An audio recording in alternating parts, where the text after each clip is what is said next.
Eto, pag-usapan natin.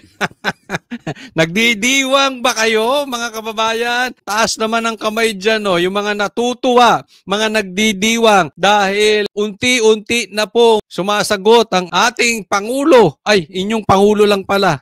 Sa katarantaduhang nangyayari sa bansang Pilipinas. Taas ang kamay, nagdidiwang dito. Eto, matindi po. Sinibak si Torre. Buti nga sa'yo. Hindi. Alam nyo naman eh. Ang buhay talaga, pag ikaw ay nabubuhay sa baril ka rin mamamatay. Di ba? Pero simulan natin, si Torre, di umano, may hawak na video. Pag-uusapan po natin. Matapos lang ang halos 3 buwang pamumuno bilang hepe ng PNP, sibak sa pwesto si dating PNP. Ano sabi? 3 buwan? Matapos lang ang halos 3 buwang pamumuno bilang hepe ng PNP, sibak sa pwesto si dating PNP Chief Nicolas Torre III. Walang ya.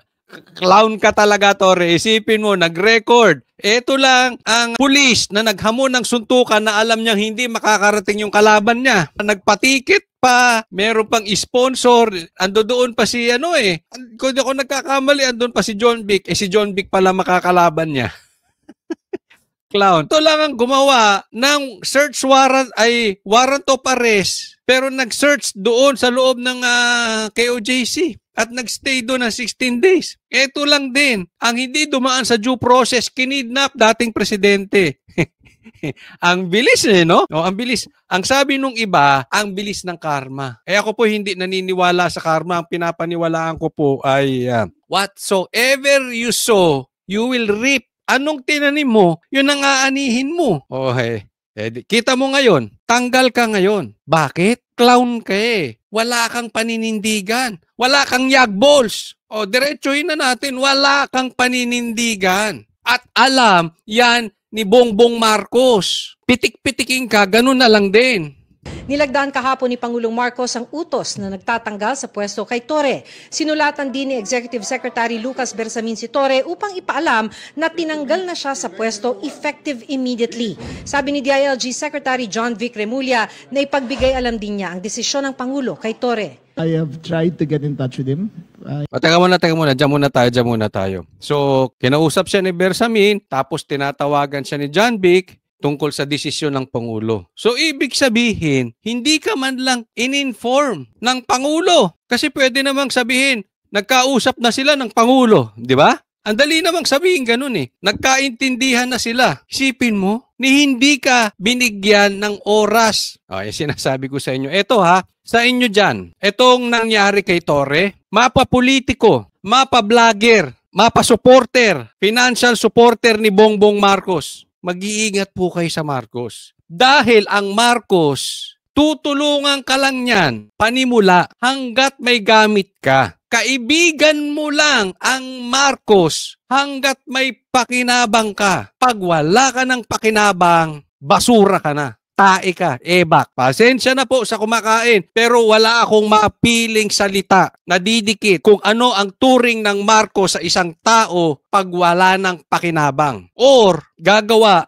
ng problema sa hanay nila, ebak na ang turing sa'yo. Tingnan mo ginawa sa'yo, Torre. Hindi na kayo natuto eh. Alam nyo, dapat makikita mo ang taong may wisdom, marunong ka mag-observe. Mas maganda ang wisdom kesa intelligence. Wisdom kesa talino. Anong wisdom? At anong talino? Ang talino ay magaling kang mag-memorize, magaling kang umintindi. Halimbawa, ikaw ay isang abogado. Hindi lahat ng tao pwedeng maging abogado. Pero, pag ikaw ay may wisdom, iba po yun. Naiintindihan mo. Teka muna, ano ba ang ugali ng Marcos?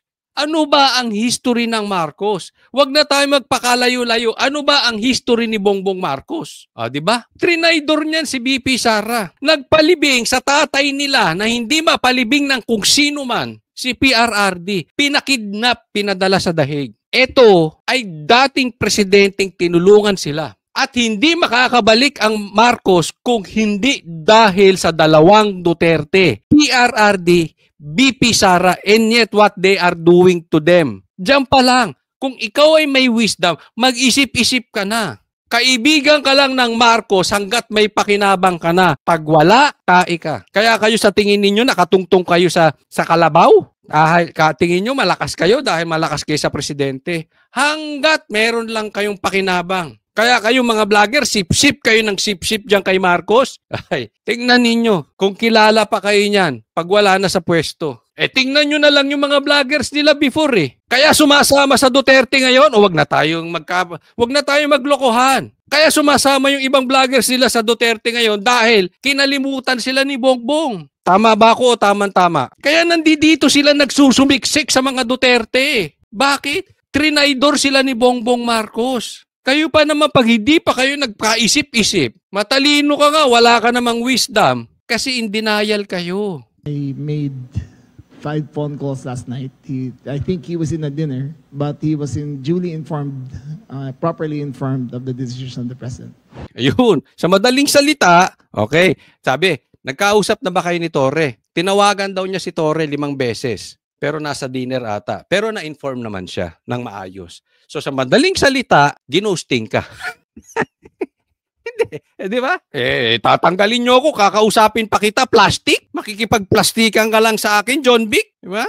I-inform mo lang ako ng ganyan-ganyan. Pero may girian na yan. Nagsimula yan kay Nartates ba yun?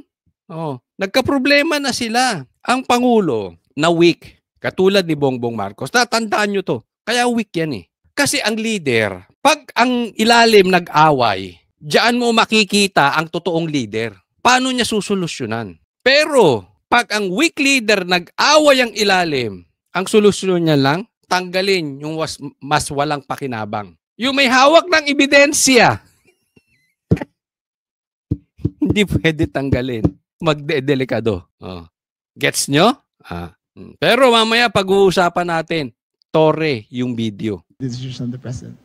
Isa sa binanggit na dahilan ni Remulla sa pagkakasibak kay Torre ang girian sa pagitan ni Torre at ng National Police Commission o NAPOCOM. Ngayong buwan lang ay binalasa ni Torre ang ilang matataas na opisyal ng PNP. Kabilang na riyan ang dating Deputy Chief for Administration na si Police Lieutenant General Jose Nartates Jr., ang ikalawang pinakamataas na opisyal ng PNP. Ito rin kasi, may diferensya rin kasi. May diferensya rin talaga si Torre. Mahilig niyang guluhin. Pero alam nyo, style yan. Ito hindi lang kay Torre. Ito'y pangkalahatan. Mag-iingat po kayo sa galaw ng demonyo. Again, pangkalahatan to. Pag kayo ay umaangat sa buhay, whether in power or whether in wealth, bibigyan ka ng pride ng demonyo. Bibigyan ka niya ng fake power, fake pride. Sige, ganyan. Tanggalin mo yan. Tanggalin mo yan, palitan mo yan. Mas malakas ka dyan. Ang lakas-lakas mo kay Bongbong Marcos. Example lang yan, example. Hindi lang po ito sa sitwasyon ngayon. Pangkalahatan po yan. Kaya be very, very careful.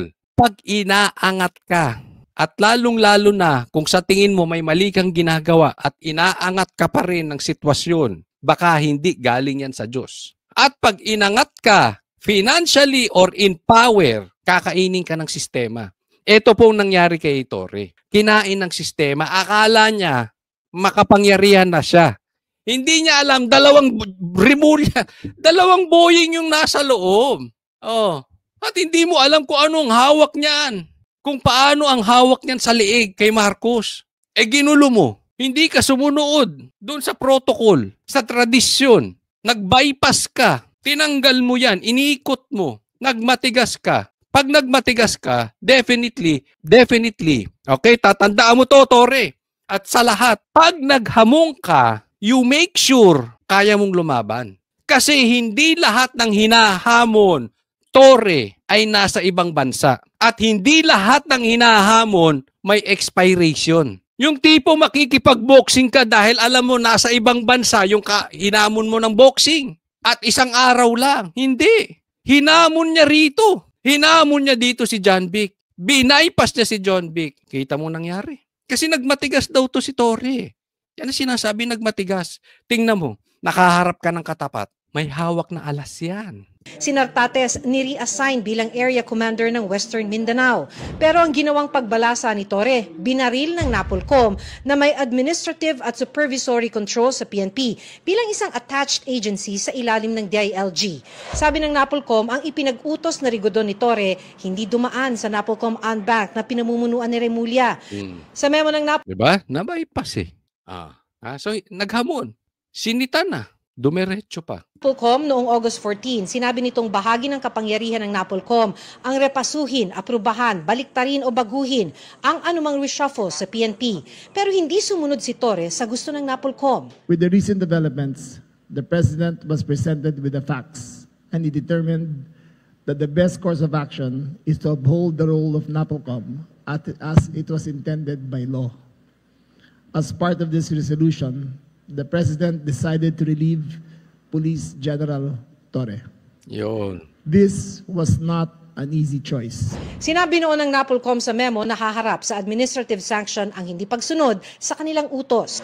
Pero paglilinaw ni Remulla, walang ihahaing kaso laban kay Torre, administratibo man o kriminal. He did not violate any laws. He has not been charged with any violations. He has not been charged criminally nor administratively. Paconsuelo de Bobo, hindi siya chinarge criminally o administratively. Wala, pero tinanggal. Sa katunayan, ang sabi dito, hindi daw dumaan sa proseso. Okay? Ang pagkakaalam ko rito ay dapat magre-resign muna si Torre bago siya papalitan. Okay, yan po ang sabi. Pero, hindi dumaan sa proseso. So, kita nyo, tinanggal na lang siya, wala nga siya dyan, hindi siya nag-attend. Supposedly, dapat nag-attend siya dyan. Di ba? But na-inform naman dahil siya. Ngayon, hindi pa natin alam kung kung sumakabilang wag naman sana. Hindi natin alam kung asan si Torre. Ay, hindi nagpaparamdam. Alam naman natin yan si Torre, di ba? Gaman sa media yan eh. Kung si Boying mahilig sa camera, sa media, eto si Torre, pareha sila.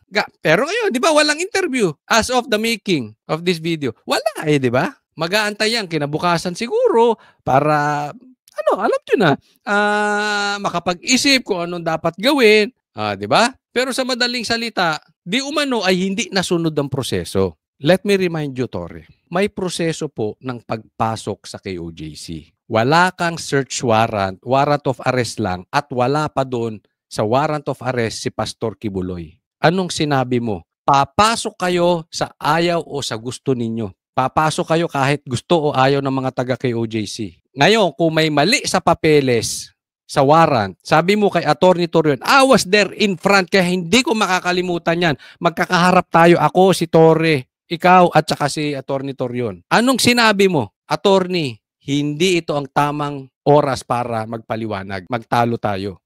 Magreklamo na lang kayo. So sa madaling salita, yung mga pulis, 60s na ugali, yung doon ka na sa presinto magpaliwanag. Ganyan ang mga ugaling pulis 60s Doon ka na sa presinto magpaliwanag. Basta kami gagawin namin yung gusto namin gawin. Anong ginawa mo kay PRRD? Ganyan din. Kinidnap mo. Dapat yan dadaan pa sa korte natin. Nakakakalimot ka sa due process, Torre. Nakalimot ka sa due process. Anong sabi mo? Kakalad ka rin ko to? O gagawin natin to sa madaling paraan? Sa madaling salita, gagawin mo yung gusto mo sa presinto na lang magpaliwanag. Again, both instances, nalabag mo ang due process. Ngayon, tingnan mo nangyari sa'yo. Sabi, nalabag din ang due process mo. Hindi ko alam kung totoo to hindi.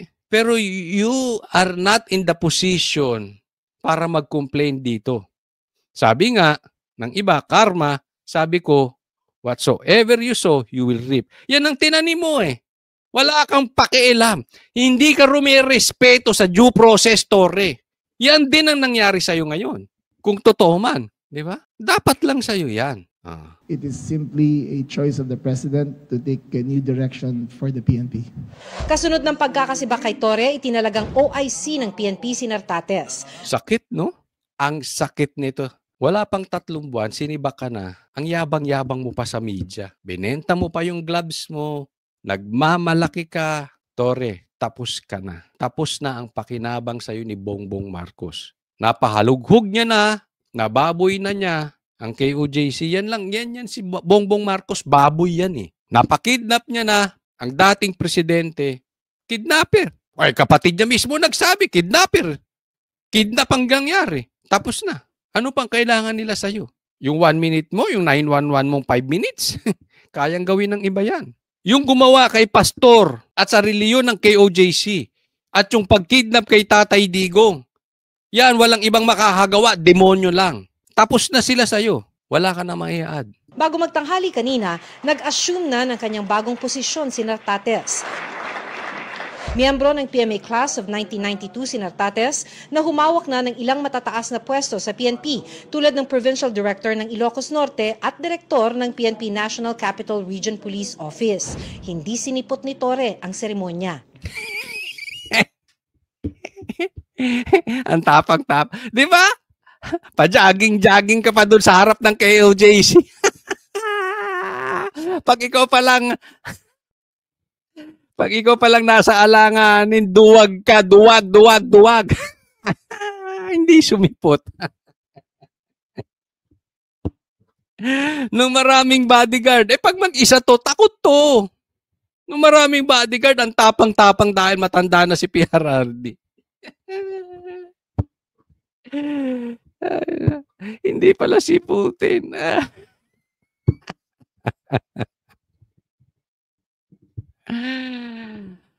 Alam nyo, huwag kayong gagawa. No? Apo, napaka-importante. Ito'y paalala sa lahat. Hindi ito'y kay Torre lang. More than position, more than power, more than wealth, mas importante ang karakter. Kasi yan, pag tinanggal sa'yo ng Diyos ang power at pera, tapos ka na. At mas masakit yan. Mas masakit kasi nakasubo ka na ng pera, nakasubo ka na ng power. And it is written sa buong Biblia, yung mga nang-abuso, it will take only time. Pero ibababa din kayo. Kaya wag po tayong mga abuso. Let's always consider our character. Because our character, mamatay man tayo, hindi yan maaalis sa atin.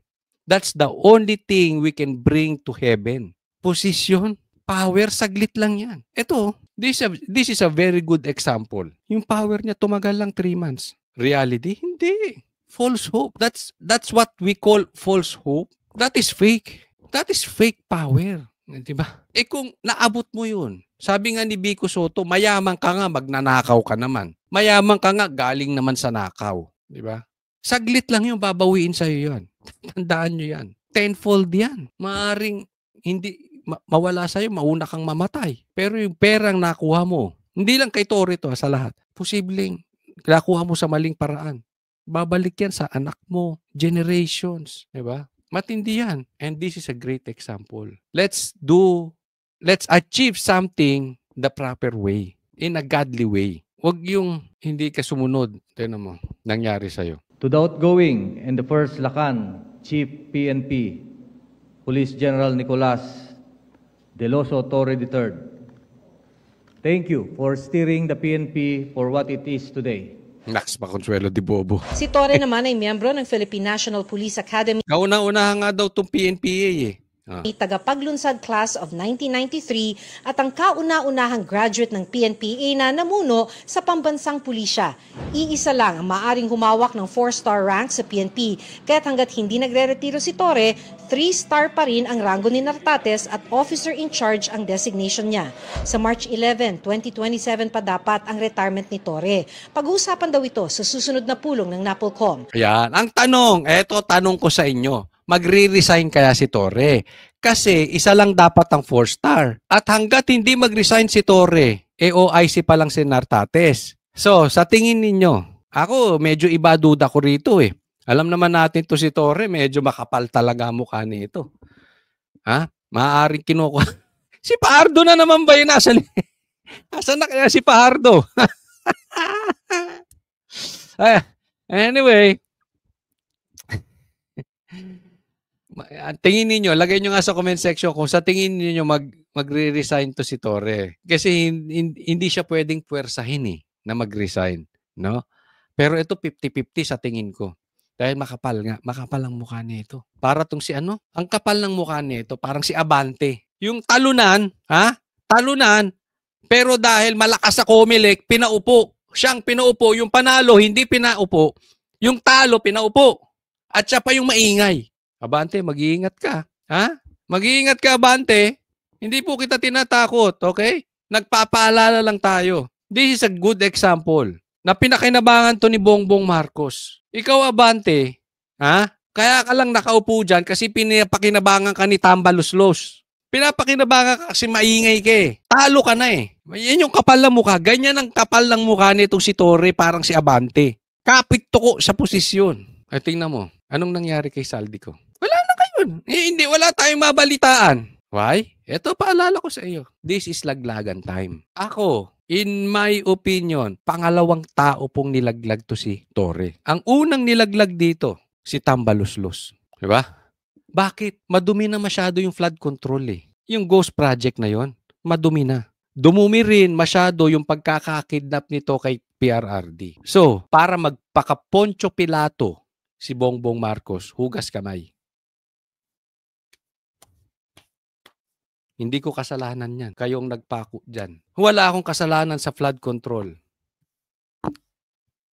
Wala akong kasalanan sa pag-kidnap kay PRRD. Si Torre yun. Naglalaglagan na po sila. At ang balita ko, meron pang isang mataas na taong ilalaglag. Tandaan nyo po, yung call ko, okay? Bago pa nangyari lahat ito, sinasabi ko na sa SMNI, wala pang nagsasabi. Kinokontra pa ako ng iba na maglalaglaga na si Bongbong at saka si Tamba. Ngayon, nangyayari na, di ba? Tingnan nyo yung mga susunod. Sinasabi ko sa inyo. Ito ang oras ng hugasan. Si Saldico nga, posibleng gagawing fall guy ni Tamba. But anyway, he is guilty. But para maligtas, kaya nga oras ng laglagan to. Kaya DDS kapit po. This is the fun part for us. As we get nearer to 2028, na kung saan uupo si BP Sara whether they like it or not, naglalaglagan na po sila. Unti-unti na po silang naglaglagan. Sa katunayan, eto, nililinis na nila. Nakita nila nung nakarang eleksyon ang backfire ng galit ng mga Duterte. Kaya kasama ron, kahit anong bagong gawin ni Bongbong Marcos at nakaposisyon si Torre as PNP chief, ang galit ng taong bayan hindi mawawala sa Marcos. Hindi. Kaya isa yan sa rason, sinibak. In the PNP, of course, if you're not yet retired at the mandatory age of retirement, that is 56, nobody can force a PNP to retire, no? Kasi karapatan niya yon, no? Okay, and so dito, of course, may order na relief and I have my designation orders. I follow. Hindi pa Yun lang. So, yan, titingnan natin kung makapal ang mukha, no? Nitong si Torre. malinaw kung saan ililipat si Torre. Nang tanungin ukol dito si Nartates, sabi niya, Nandyan sa office of the chief PNP or nasa PIHAW. pero sabi ni Remulla, may iaalok na pwesto ang Pangulo kay Torre. He is being considered for another position because the president still believes in his capacity. Para sa Ito yung sinasabi ko. I mean, narinig nyo na ito sa mga nabasted. Ito mga nabasted, di ba? Pakinggan nyo. Hindi ko alam to. Pero ito sabi nila eh. Pag nabasted ka daw, di ba? Sasabihin, no, it's not you, it's me. Yung ganun salita, di ba? Hindi sa ayaw ko sa'yo, kaya lang, it's me. I'm not ready. I don't deserve you. Yung mga ganun. Ito yung ganito. Pakonsuelo de bobo. Kung bobo ka, tatanggapin mo. Pero kung hindi ka bobo, hindi mo tatanggapin yung pakonsuelo de bobo. Ililipat daw. Ibibigyan pa ng ibang posisyon si Torre kasi may tiwala pa daw si Bongbong Marcos. Translate. Tanga ka, binangga mo. Boy, ang Remulla. Ay dalawang Remulla yan eh. Binangga mo, akala mo mataas ka na. Tapos, mag-retire ka na para maiposisyon namin yung kapalit mo. Pero wag ka mag-alala. Bibigyan kita ng posisyon. Sa madaling salita, demotion, Pero para, alam mo na, mag-resign ka na, hindi ka na maingay. Mhm. Hindi ka na dyan maingay, huwag ka na manggulo, tumahimik ka na dyan. Mag-retire ka na as police, tapos may posisyon kang bago.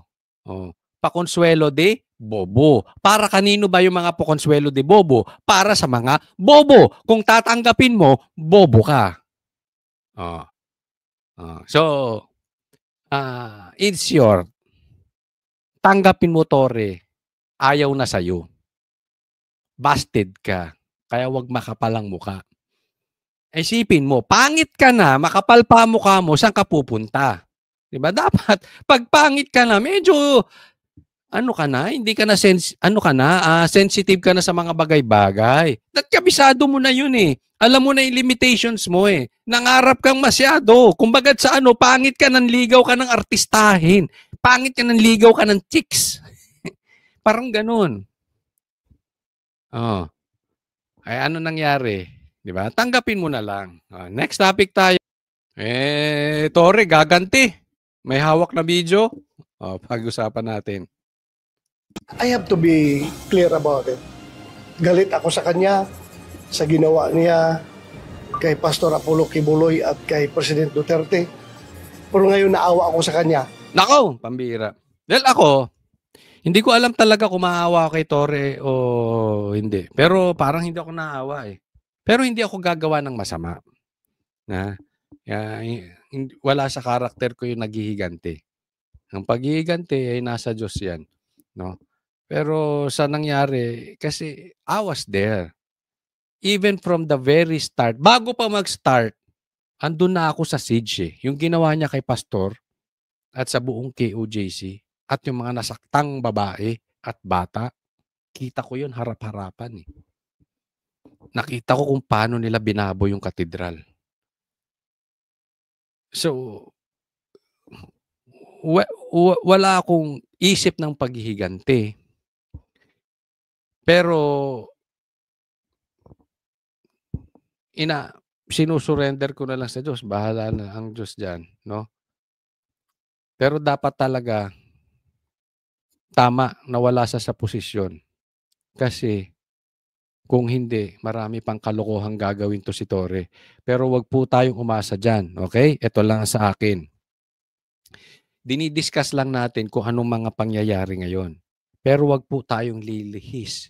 Dahil ang tunay na problema ng ating bansa sa ngayon, itong flood control projects.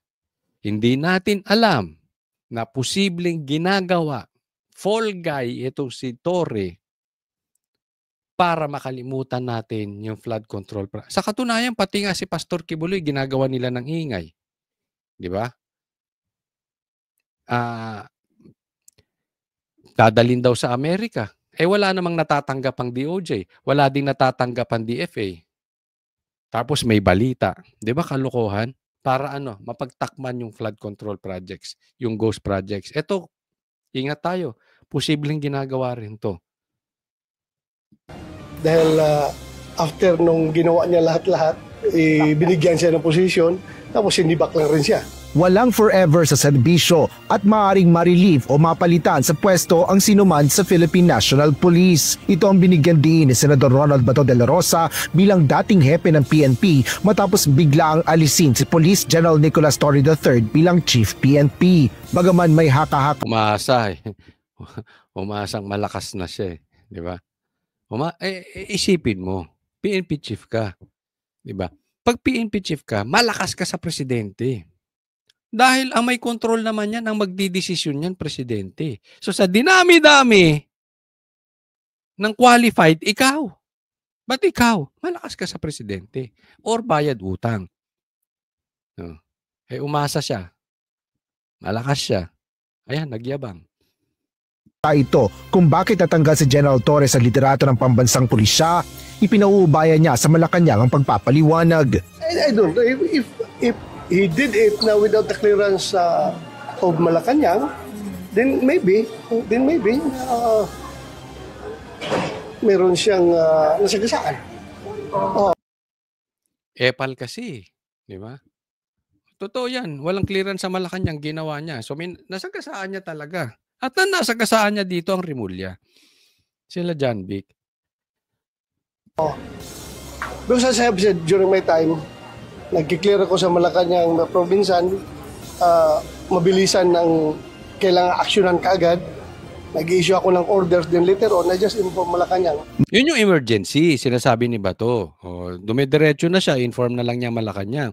Pero yung binalasan niya yung hindi naman emergency yan eh. Pwede naman siya mag-inform sa Malacanang eh. Maaari din naman anyang voluntaryong magbitiw si Torre upang ipaubaya ang 4-star rank sa papalit sa kanya. In this case, is very unique because he still has more than 1 year to go before his mandatory retirement age of 56. So nasa kanya yan if he doesn't give up his rank, his 4-star rank, ay pwedeng ang Chief PNP or yung magiging acting Chief PNP is will be holding a 3-star rank only. Kaugnay naman ang pagpapanatili ng moral ng mga pulis, sinabi ni Senador Bato na sanay na ang PNP sa pagpapalit ng kanilang liderato. Kumpiyansa rin ang mababata sa bagong PNP chief na si Police Lieutenant General Jose Melencio. Kaya mo na, sinasabi? Sinasabi na na baka bumababa ang moral ng mga pulis? Hindi. Alam nyo, ako sa tingin ko, kasi ito po, may mga nakakausap tayo. May mga nakaibigan tayong pulis. Hindi ko na sila babanggitin. Alam nyo, pagkakasabi sa akin, ito, hindi po to exaggeration. Totoo po ito. Kung may kaibigan kayong pulis, kayo na lang po tanungin ninyo for confirmation. 99% daw ng pulis na iinis kay Torre. Galit kay Torre. Tandaan po natin yung mga pulis, mahal niya ng Duterte. Sa katunayan, yung uniform men, ang binoto, Duterte. Ang laking bagay nun. Di ba? Ang nanalo sa absentee voting na comprised of media and uniform men, Duterte. Yung 10 kandidato ng Duterte ang binoto nila. It shows mahal ng pulis ang Duterte. Mahal ng pulis kung paano pinagtanggol ni PRRD ang mga api tungkol sa droga, pinagtanggol ang mga api patungkol sa mga lintik na mga komunistang MPA na yan,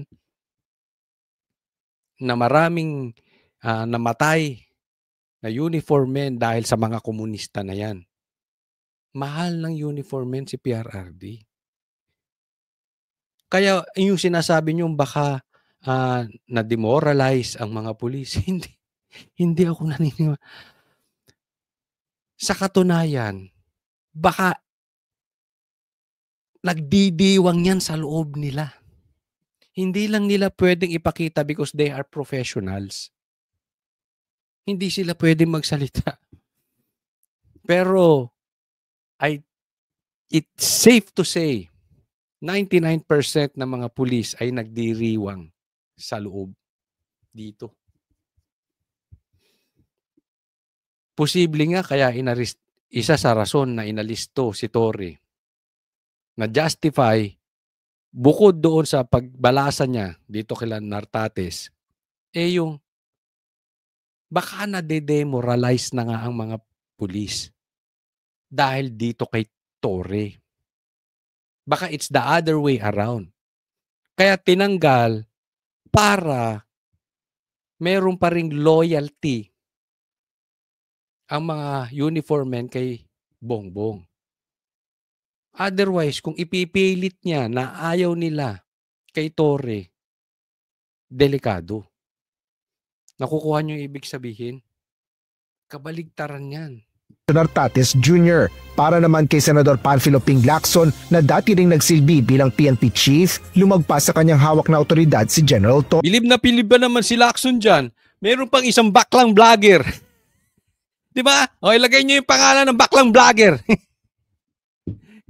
na bilib dito kay Torre. Hindi ko alam kung nabayaran. Nabayaran. Ang balita ko kasi doon, nabayaran daw yun ni Tambaluslos eh.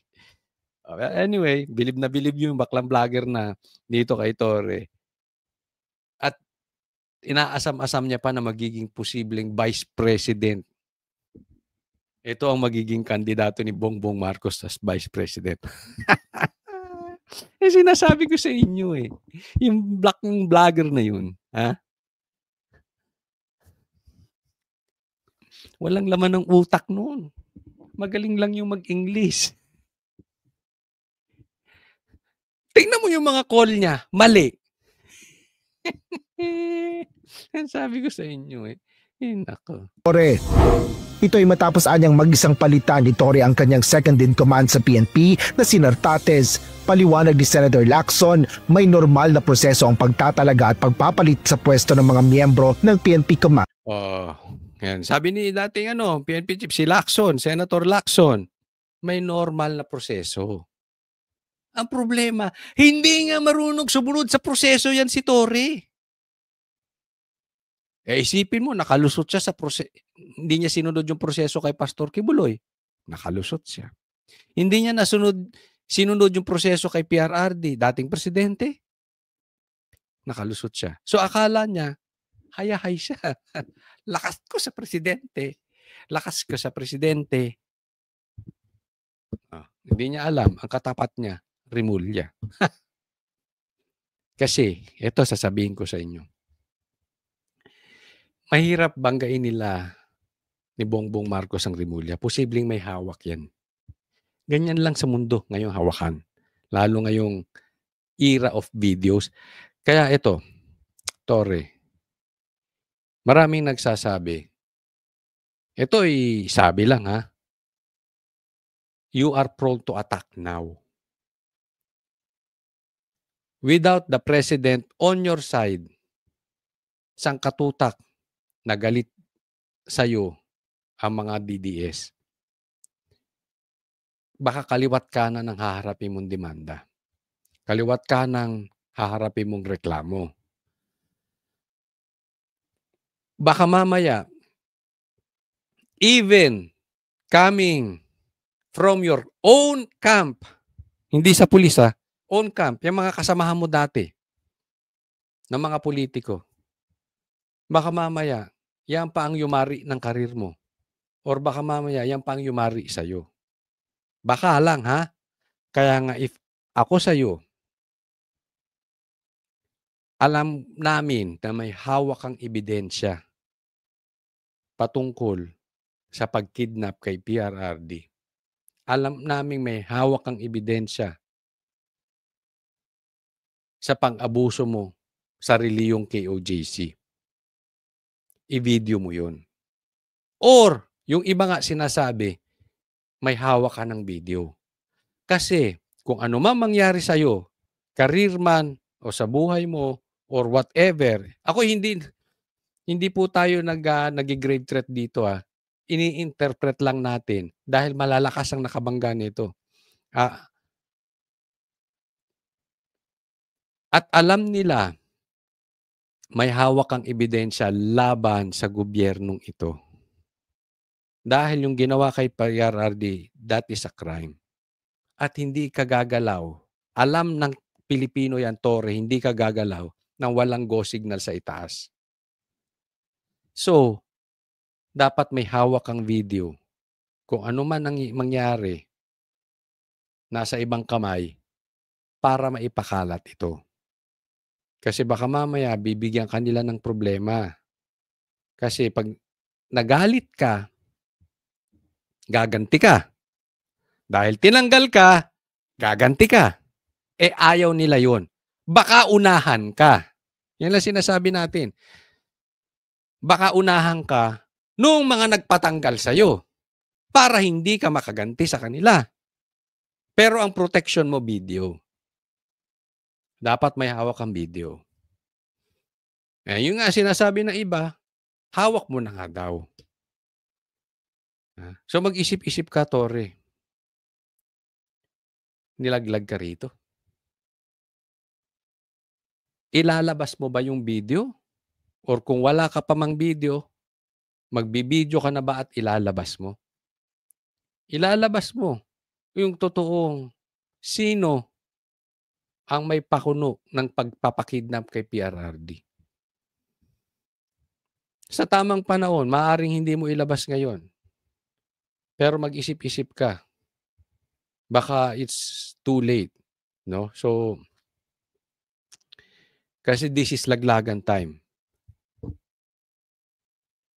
Siguro, hindi ka naman ganun kabobo. Alam mo, nilaglag ka. Trinaydor ka ng presidente. Anong gagawin mo? Di ba? Ilabas mo yung mga alam mo. Ilabas mo yan. Pwede ka pang magbago, Tore. Makipagtulungan ka para maayos tong bansa. Kung talagang mahal mo ang taong bayan at nagsisilbi ka sa taong bayan, ilabas mo yung ang mga alam mo. Ang group, aniya, dapat duman ito sa Pangulo ng Bansa o sa ex-officio chairman ng National Police Commission o NAPOLCOM at ang Secretary of the Interior and Local Government. Gayunman, binigyan din ni Senador Ping na ang pag-aalis sa pwesto kay General Torre ay sole prerogative ng Pangulo ng Bansa. Habang ang mahalaga ngayon ay maisaayos ang pagpapalit ng command at otoridad upang hindi mahadlangan ang pangkalahatang misyon ng PNP. Partikular na dito ang pagpapanatili ng peace and order para sa taong bayan. Itinanggi naman ni Senador Amy Marcos na may kinalaman siya sa pagkakatanggal ni General Torre sa liderato ng pambansang pulisya. Ang pagkaalam ko na demote si Nartates at yung pang general na Ilocano, nagdadaig kung bakit daw nangyari yun. Kaya sinita ko siya, sabi ko, hoy, ba't ganun? Nako, may balik yan, magdahan-dahan ka. Hindi ko naman alam, magiging dilang anghel ako. Naku, hindi ka nagdilang anghel, Amy. Nagdilang Marcos ka. Oh. Hindi, ulitin ko, hindi ka nagdilang anghel, Amy. Nagdilang Marcos ka. Coach, anong ibig sabihin ng nagdilang Marcos? Traidor. Alam niya, tatraidorin siya. Ako sa tingin ko, okay? Hindi call ni Bongbong Marcos yung pagtanggal kay Torre. Walang ganong isip si Bongbong.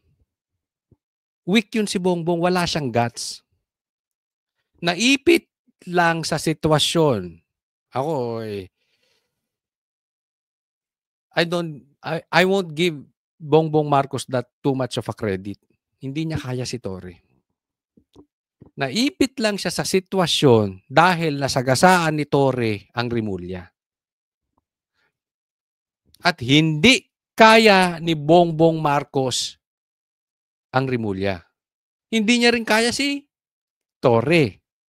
But, mas hirap siyang kayanin ang Rimulya. Dalawa yun. So,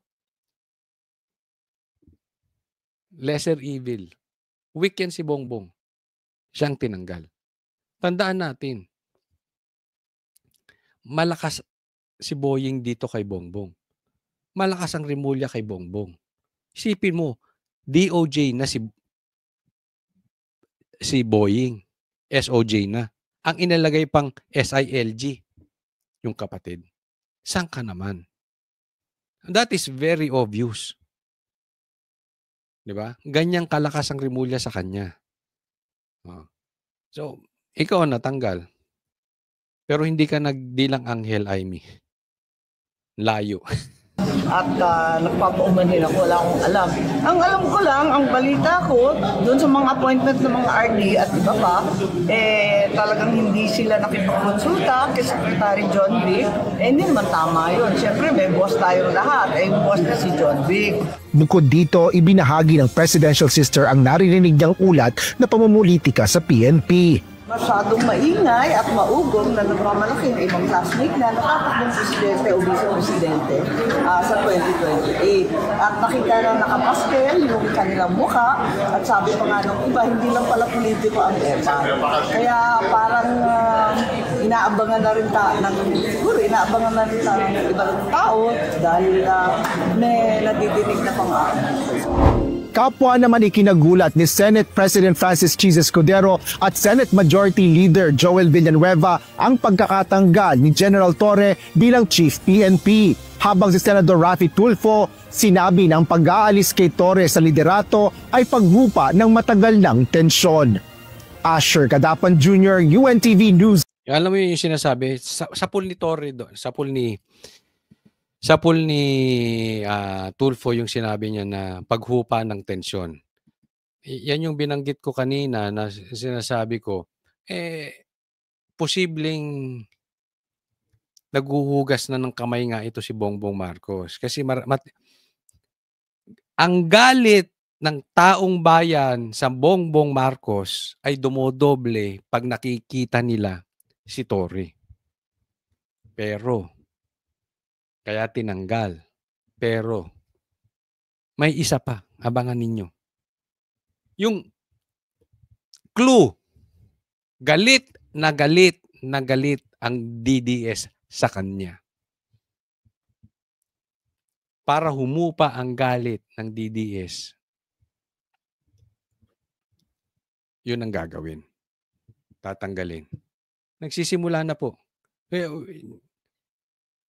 Alam nyo na yung nararamdaman nyo na. Di ba? Bigyan ko kayo magandang halimbawa. Pagpalapit na yung Pasko, nararamdaman nyo na yung yung lumalabas na sino yun yung kumanta? Di ba? Lumalamig-lamig na. Ganito rin ngayon. Palapit na ang pag-upo ni BP Sara. Iniinda na nila ang kamandag ng DDS. Kaya laglagan time.